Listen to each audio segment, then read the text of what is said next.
My name is Claudia. Recently, I've been experimenting with writing short stories, and my predilection for horror and mystery led me to write this little piece. So I hope you like it. I called it The Eyes. I had to give it a name, maybe in hopes that it will make it less terrifying. It had been 3 nights in a row, and I barely had any sleep. Its yellow eyes kept haunting me, even during the day. I kept finding myself staring into emptiness, wondering how I could make sense of what was happening to me. It had started on a Tuesday night, right before I went to sleep. I had had a normal day and was going through my routine when I felt it. First, it was goosebumps, like someone had suddenly lowered the temperature to below 0.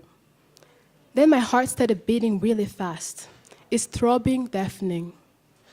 All this while, I was brushing my teeth, wondering if I was suddenly catching a fever. I went out of the bathroom to fetch for a sweater.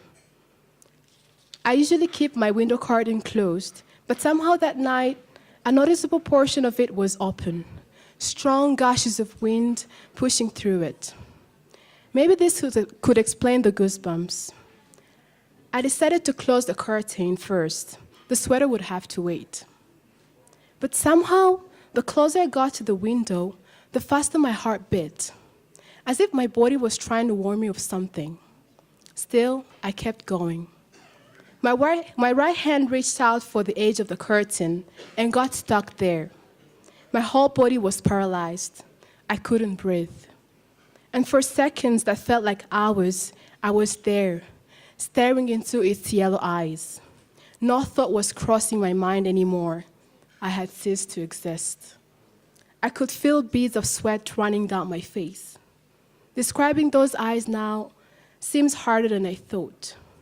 It's more about what they made me feel, like my whole life had been a lie, that there are things in this world that science and reason could not explain.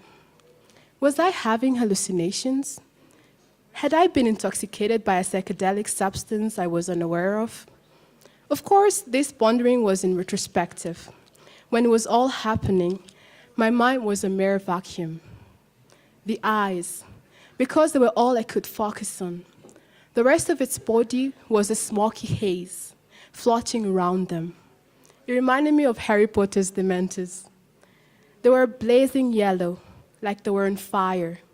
The pupils were black holes to infinity. I wish I had closed mine in that moment, pretended none of that was happening, and went back to the safety of my bed. But my mind had completely lost control of my body. I think the worst part was what those eyes were telling me. They looked at me with a sort of malice, an awareness of the effect they were having on me, and a sort of cynical pleasure while doing so.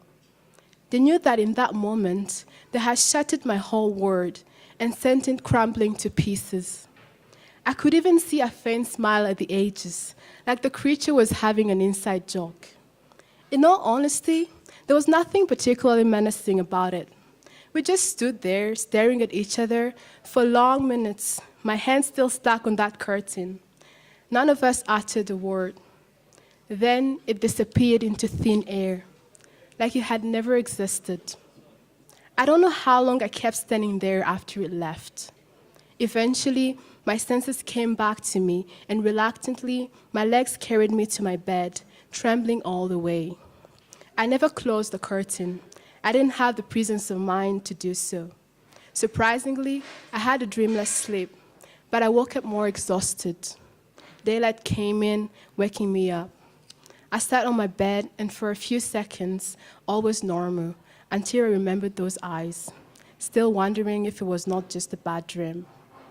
But the fear I felt within was the proof of how real it had been.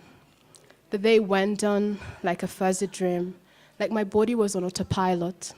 I couldn't stop thinking about it, dreading the return of the night and my next encounter with the eyes. Thank you.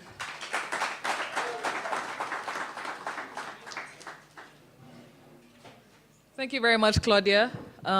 That was beautifully written and very beautifully performed, but was that a nightmare?